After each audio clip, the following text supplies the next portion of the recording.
Welcome to GAS, Poetry, Art, and Music. I'm your host, Belinda Subraman.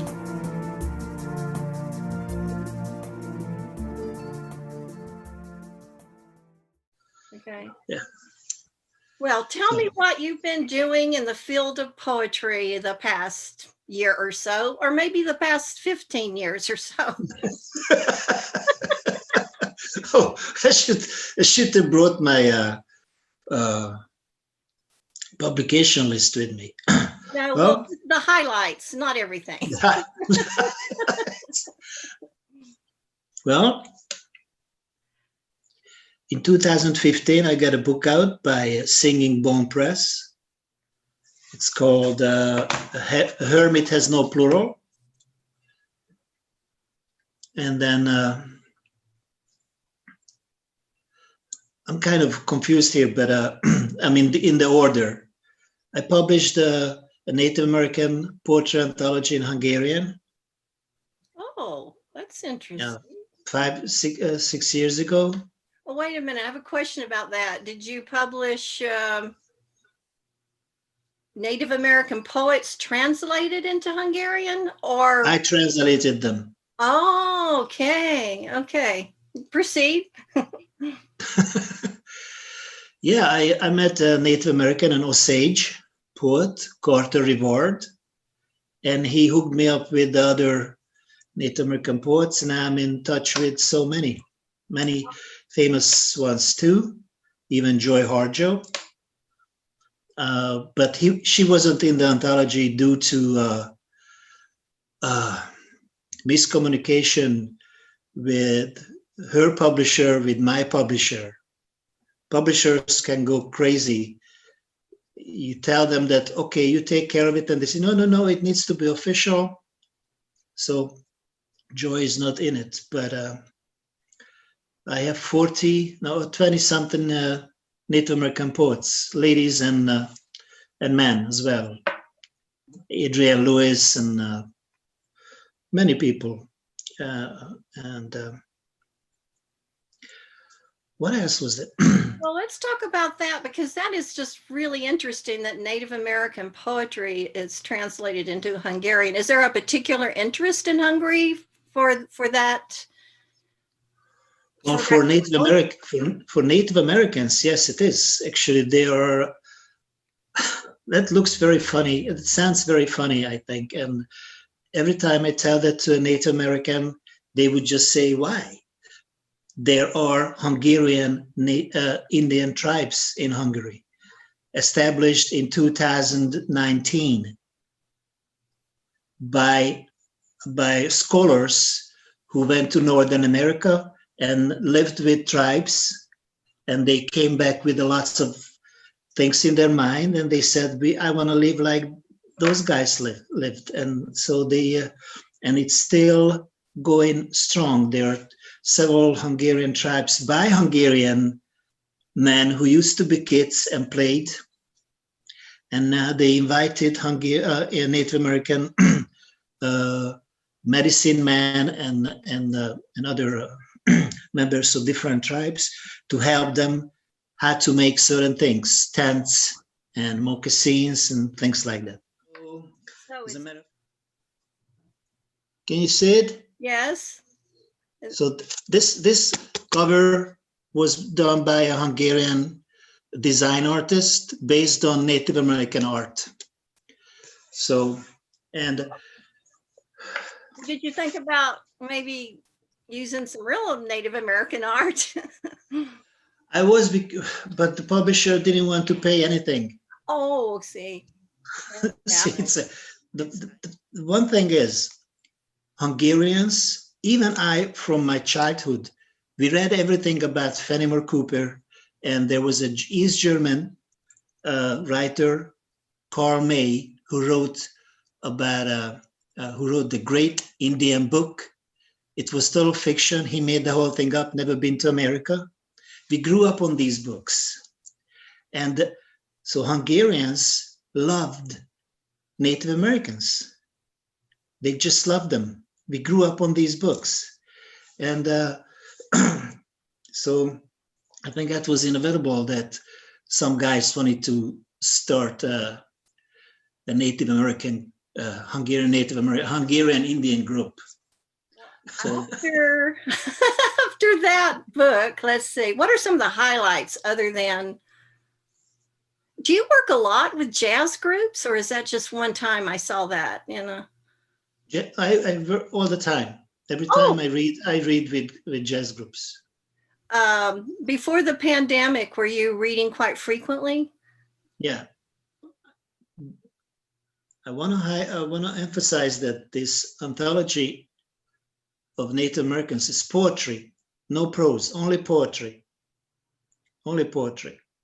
from people from different tribes.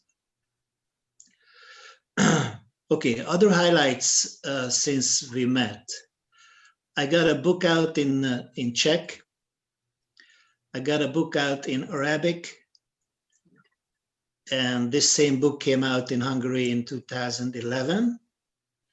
So I have one book, poetry book, that was published to actually 3 languages, because Bulgarian too. And then I got this book out in the States, Hermitas no Plura, in 2015. And I got a prose book out about Hungarian youth gangs during communism. It's called the Little Tree Gang, social horror, or something like this. How these teenagers lived under communism and how they were treated by the police and the communist authorities.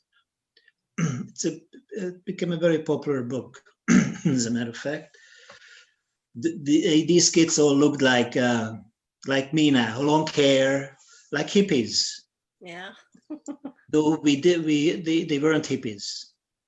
They didn't know much about hippies there, because there not so many news came in the 70s from the West. So that's I wrote. It's a kind of a semi-documentary fiction book. And when 2 years ago, when I turned 60, I got a selected poetry.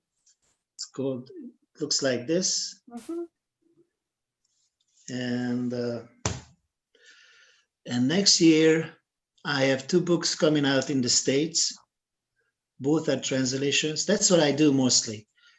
I translate American poetry to Hungarian and Hungarian poetry to English.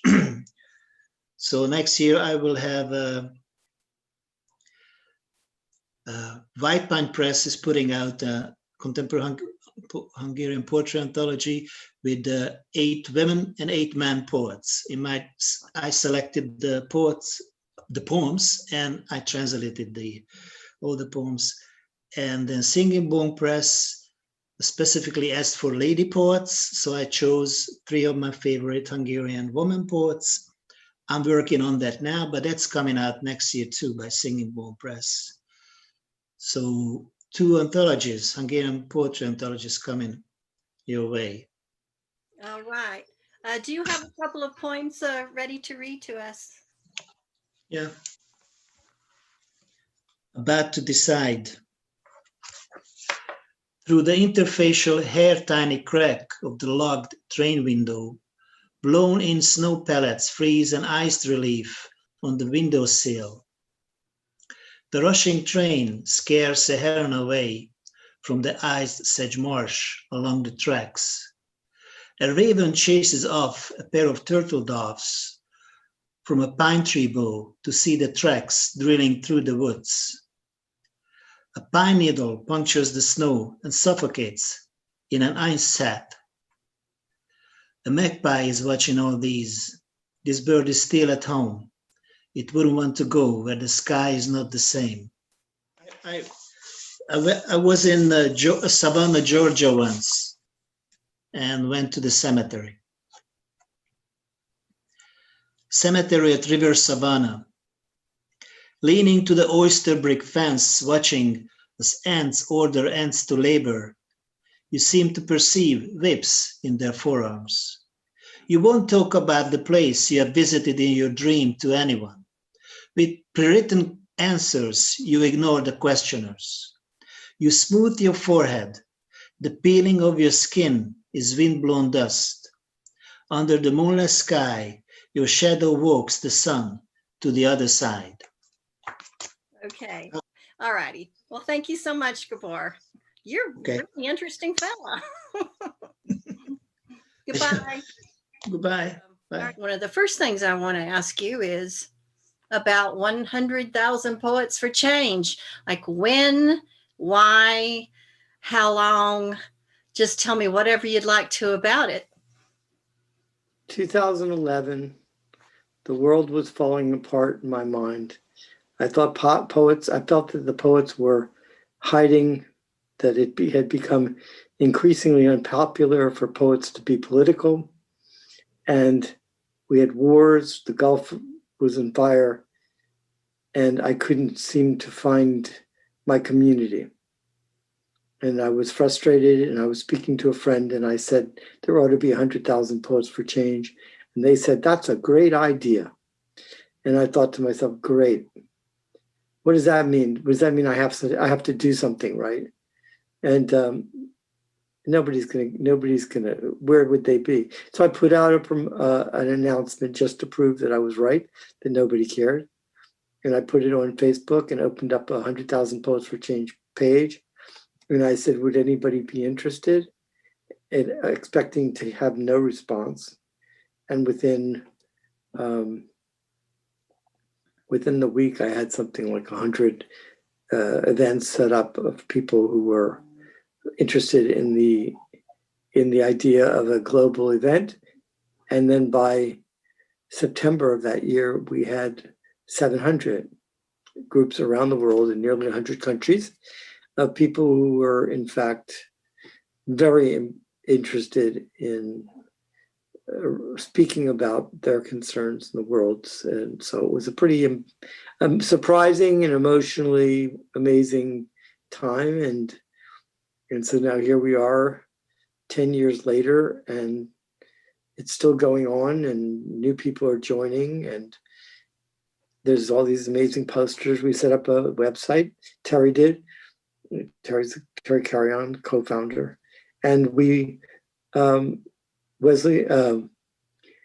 Stanford University offered to archive what we do to help us with that process, because they said it was the largest poetry reading in the world.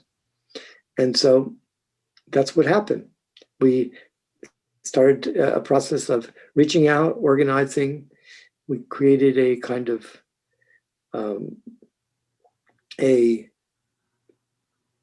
guidelines, let's say, for what people needed to do, which basically was it has to be peace, justice, and sustainability as a major driving force, and that what you did actually, your actual events, could be whatever you chose them to be. If you wanted to clean a river or have a bookstore reading, or you wanted to have a concert or have multi, talent, musicians, and fine. If you wanted to just have a group of mimes, like we had in Egypt, 100,000 mimes for change, or 100,000 musicians for change, like we have in Serbia, then that's all good. And we set a date, and we found that it was very hard to get everybody to do one day because of holidays and religious days in different countries. Different cultures have different practices. So we kind of let it spread out over the fall season with one major announced day. And we just start sharing the posters and flyers and announcements, and collect the documentation, and work with the libraries, helping set up. And so there we are. I mean, in the last couple of years, I've been drawing a lot, which was something I only started doing a couple of years ago. And I mean, 100,000 Poets for Change has some ongoing projects that are coming up. We're working on a book of essays on Europe, and you're certainly invited to submit something, a book of essays on your experience or understanding of the function of 100,000 Poets for Change. The art part of my involvement came as a result of the death of my son. 2 years ago, my son passed away from a drug overdose. And going through counseling, the grief counselor suggested I try some art therapy, which I was reluctant to do. I don't know why, anything. And that's actually why I started drawing and found it to be very helpful to me too. You had not been creating art before, visual art? I had a time where back in maybe 7 years ago where I had a friend of mine, Jim Spitzer, who was a painter in Sonoma County where I lived before I moved back out to Florida. I grew up in Florida and I moved here. I lived in California for 40 years and then I moved back here 4 years ago. So, but Jim, I used to go to his house and he used to give me that's great. Was that a cat? I forgot to close the door. That's funny. I love that. I hope you won't cut that. Oh, okay, I'll leave it in. It's a quirky, relaxed show, so what the heck? I'm sorry. It was very fun, actually. This flying cat. Suddenly, cat comes through. Okay, sorry. No, it's great. So no, I wasn't doing it. And I mean, I would go to gyms and I would paint and stuff like that, and I would just splash stuff around. But I really didn't think much about it. It was fun, and we would hang out. I mainly liked to talk to Jim, and he'd set the canvas up, and he was not an aggressive kind of teacher person, and we just played together. We talked politics and splash paints, but no, the actual thing about sitting down and becoming obsessed with the work, the art, only began 2 years ago. But anyway, do you have a couple of poems, Sandy, you'd like to read? Sure. When the news came in and I didn't know what to say, poetry saved me. When I wrote it down and put it in an envelope and drew a heart on the envelope and addressed it to you, my son, and covered the envelope with the good things I could remember we did together, fishing for bass in Lake Jackson, mountain biking in the Pyrenees, snorkeling in the Keys, pizza at Steve's. You were too young to watch Donnie Darko, but I didn't know what it was about. And we watched, and you laughed about it later. How inappropriate it was. And riding over the Oregon dunes. And when I put that envelope in your casket and sent your body into the flames, poetry saved me. That thing I wrote down, that prayer I put in the envelope that went with you, I think it was poetry. It must have been, for whenever I have been speechless, poetry saved me. When my head felt like it would explode with memories, good and bad, and my chest swelled full of tears, when I couldn't breathe, and I thought I was going to vomit, and didn't know where to run, poetry saved me. When my friends wrote to me and asked how I was doing, was I all right?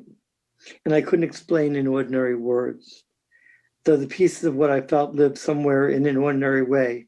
And when those words were scattered and torn and burned and screaming for context, syntax, bruised, so I didn't know how to answer, poetry saved me. When I learned more about your life after your death than I knew when you were alive, and you were my child, and I thought I should have known everything about you, or much more about you. And the things I found out made me scream through the house until my vocal cords were hopeless and raw. Poetry saved me. When I found out from your friends, the ones you didn't drive away with your bad manners, your inappropriate and unsociable outbursts, the friends who saw your larceny as good fun, as nothing malicious, the ones who told me you never meant to hurt anyone, even though you did, that because you didn't know what you were doing, because your heart was gold, that the mess you left behind was okay. When I heard that, poetry saved me. When I realized it would do no good to judge you, that you suffered for years and we could not save you, poetry saved me. You were isolated and poetry saved me. You were confused and poetry saved me. When I felt guilt and shame, poetry saved me.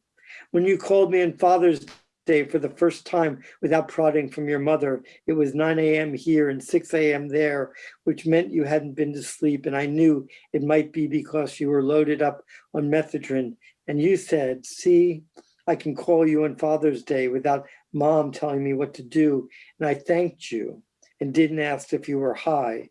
And I told you how happy I was you called and how good it made me feel and how much I loved you. Maybe that was poetry. We spoke for a little while about stocks and bonds, about reading the newspaper and going back to school, and then exchanged telephone hugs and kisses and said goodbye. We never spoke again after that. And now when I need to talk to you and I'm reaching out for a body gone to the molten stars, I wonder how I can cope. I'm not sure I do, but I know that once upon a time, before my heart broke for good, poetry saved me.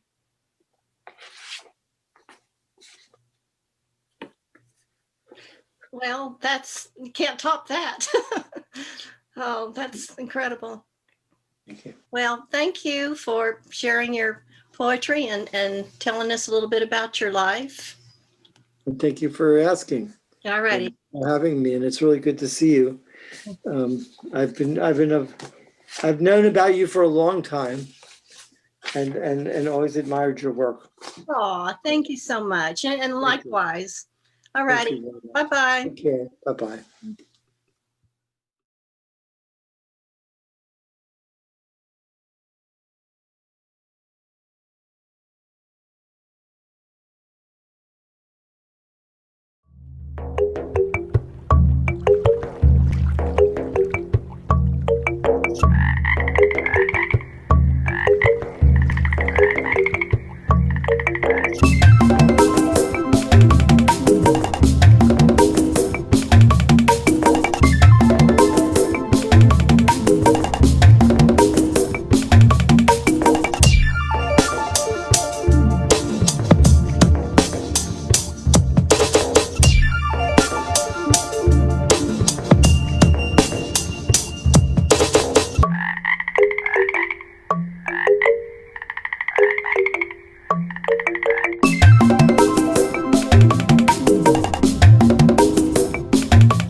Which came first, your music or your writing?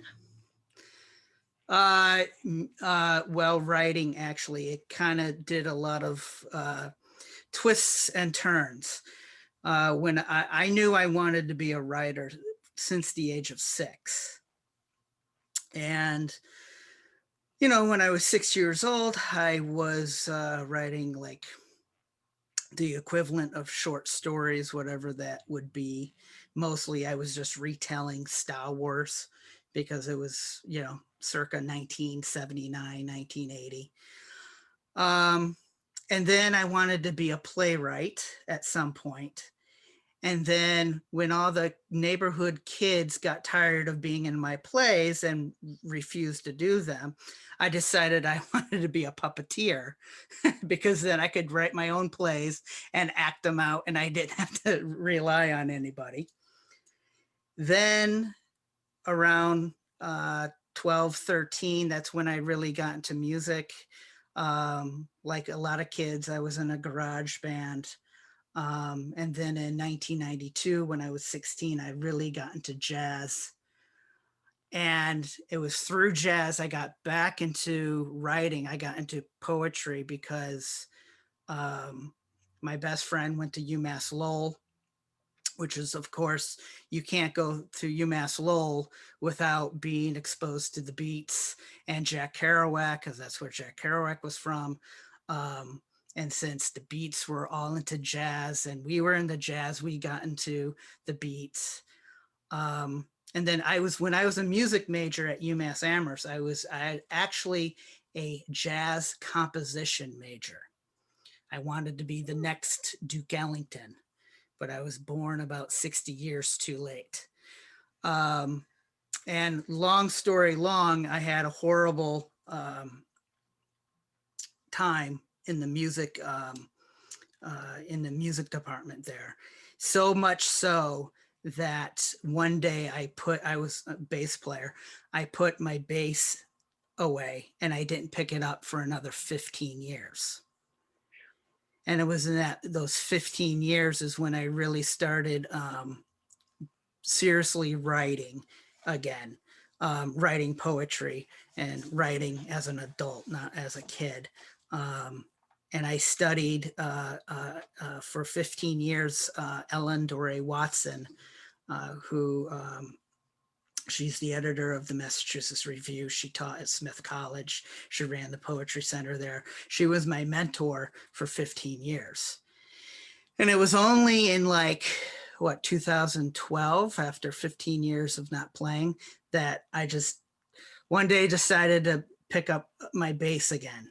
And really the only reason why I got into banjo was because my dad had a banjo and he bought it, and it was one of those things where he practiced it for a summer and then he never played it again.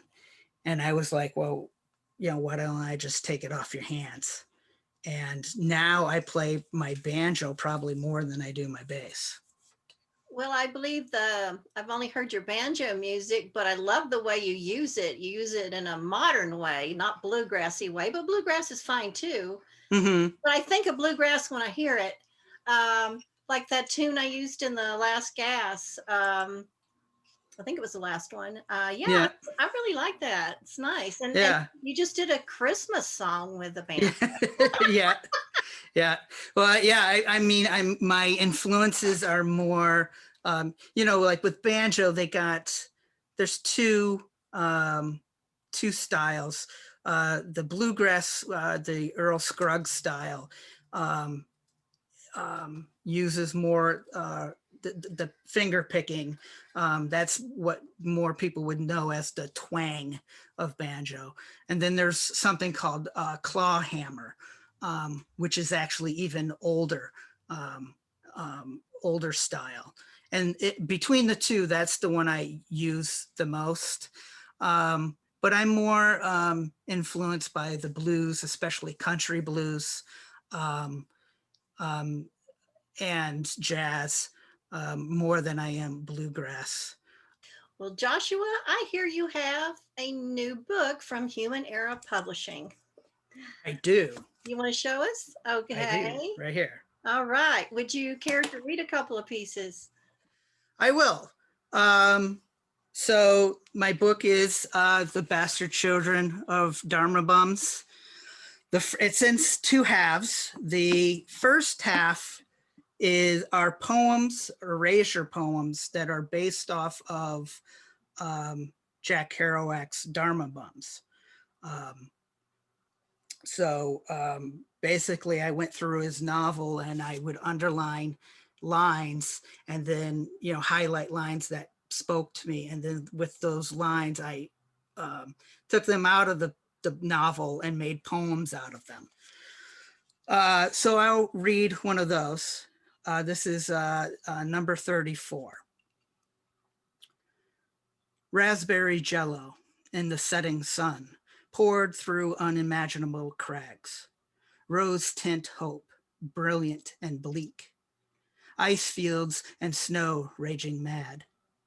I read snowy air and wood smoke.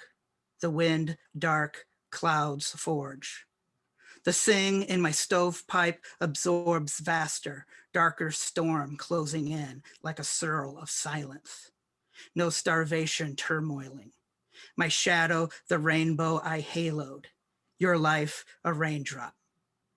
I stood in rose dusk, meditated in half-moon thunder. My mother's love drenching rains, washed and washed. I called Han Shan in the mountains. I called Han Shan in morning fog. I closed my eyes, yelled dark wild down in the garbage pit. My hair long in the mirror, my skin soaking pristine light, my fire roaring. I hear the radio singing, she was the wind which passes through everything. Birds rejoicing sweet blueberries for the last time. Sitting, I twisted real life and cried cascades answering the meditation bell. I know desolation. I owe gritty love back to this world. Wow. So, and then the second half of the book are poems I've written in traditional Japanese and Chinese forms. There's some what is called golden shovel poems. And there are a few high buns. And a high bun, for those who don't know, look like this, which is prose mixed with verse. Basho, I don't know if he invented it, but he's definitely the one who made it popular. He would use haikus, and then over time, people would use tankas. I have one in here that is, it switches from tankas and haikus. But also in here are my some of my shorter surrealistic poems, and I'll read one of them. This one is entitled Ignes Fatui, which is Latin for something deluding or misleading. A literal translation would be foolish fires. What you've mistaken for a monocle is a dewdrop dangling from my eyelash. And what you thought were semaphores zigzagging in the field last evening was the pell-mell of newly winged angels. I play My Guitar Wants to Kill Your Mama on my pyrite plated kazoo, interchanging guitar with kazoo, of course. Are you dazzled by my caterpillar skinned leotard? When I Watusi, are you left breathless? I am the wisteria under your window, which you take as a slow fire, engulfing your house in purple and white flames. All right, very nice.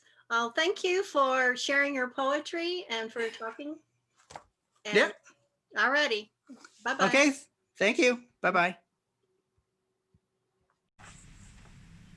Red. I am the sea of blood collected outside the hourglass where sand stands still. I am the sea of blood where decapitated heads of the 21 in Libya disintegrated. I watched them surrender their final prayers in shocking calm. Orange jumpsuits, now red. I welcome them. I am the sea of blood where a man's last words cry out he can't breathe. I listen to millions of voices claiming to be his being pushed into my belly, my thirst drops. I am the sea of blood where a mother slits her wrist to feed her child.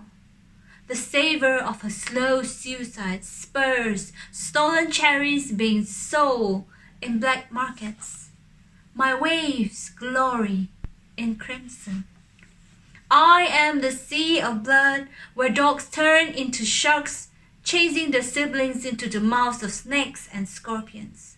I smell urine infested with flies in cramped detention centers, their dignity hemorrhaging into my ripples. I am the sea of blood where the story of Cain and Abel repeats in every family and every nation. Stone-striking souls sprawl on my ocean bed, caressing the center of my existence. Sometimes, for fun, I try to unpick each blood cell, return to its owner, but they are all red, red, red, red. I see no black, brown, yellow, or white, not even orange, because only red fills my swelling hunger that will never be satisfied. I am the sea of blood flowing with your vengeance.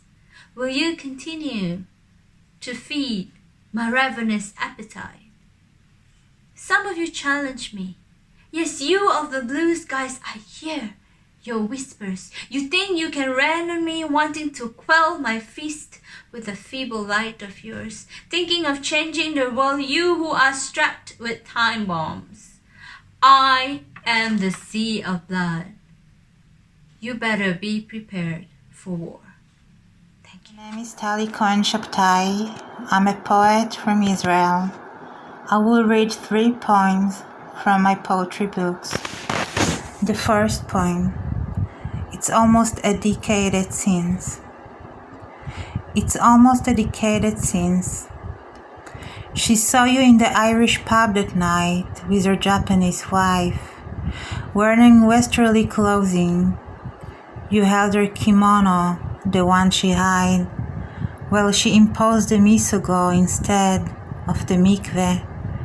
Her name is the same as the Filipino domestic of my dead grandma. You know, many Jews died since you left, more than a Gentiles. But you are my best lessons.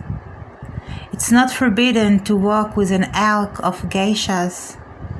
It was your best deal to leave me alone when I first died in my 20s. The second poem, such a therapist. I play games in my mind, behind papers, never written about the tired person I am.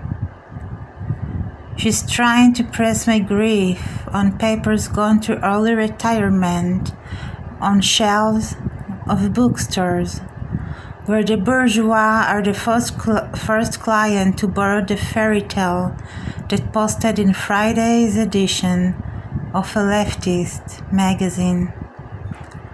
She's trying to decorate me with a lower analogy of R.I.P. poets who produced the best comedies of their life by blank papers and fake orgasms and ending at their own hangman. But she must be warned. It's a static position. A woman who gets lost in translation will never be tasted twice. Not in this scenario. The last poem, Dissociation, my love. I've been around enough, and it's okay. The total is okay. Even better than okay. He's much more than okay. Now you will be I will be you. It's possible to close the door now.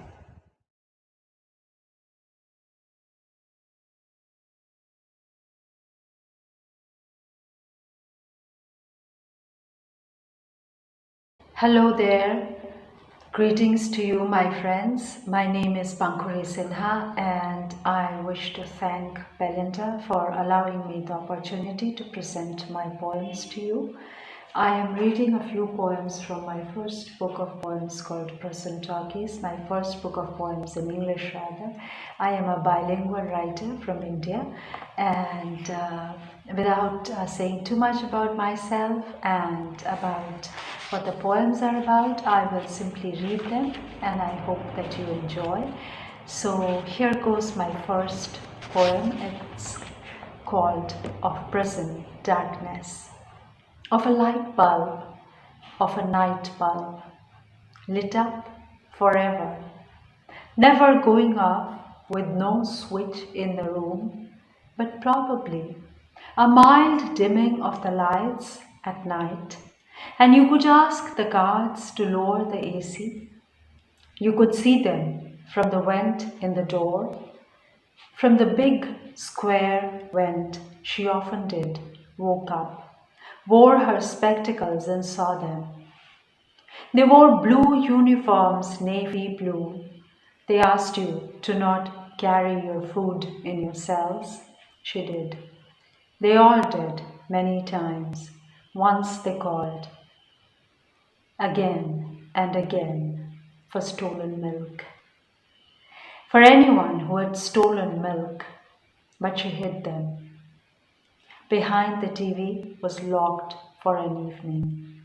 With no evening shower, she, the most disciplined of all prisoners, ate very quietly, asked for extra, whenever anyone got a bail and left, while they all talked with food over food.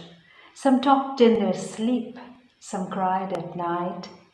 They came in the mornings. They came in the mornings before dawn, before the sunrise, way before sunrise, and took them people who were going back to their country, their own country, or countries. Different people going to different countries, being sent rather. Some said there were many countries within their country and they had none. But they had lost the case and were being sent back. Also people who had overstayed, knowing the penalty. Some were caught at the border, crossing the border with expired papers. It all makes you wonder. If there was a larger nexus, a bigger game, but no one told you anything. Those contesting their status spoke endlessly of the court, without speaking of the truth, or even of what was happening. There was mystery, there were secrets, there were committed friends, there were promises, there was eternal night. The light never went off. The doors opened and locked at a time. They were computerized and could be opened and locked at any time. So dear friends, this is actually a poem from my own experience of detention. I ended up being labeled an illegal alien after being a student in sunny Buffalo. This happened in 2007, and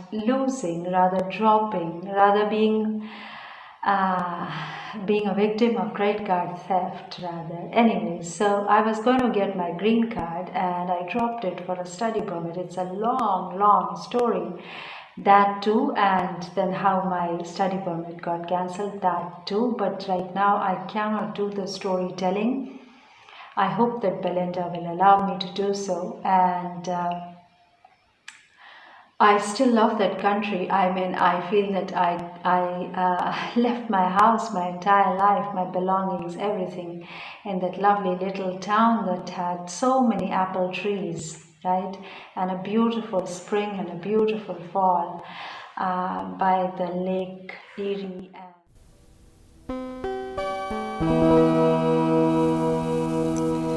Projection. You've seen it, felt it, did not know what it was. The off radio broadcasted through the static, shadows moved without flesh, sound a cosmic wind. Once bells rang in walls to retreat in common fear, but now retract, wish the boundaries down. Doppelganger tugs the toes, and off, fire beyond sense.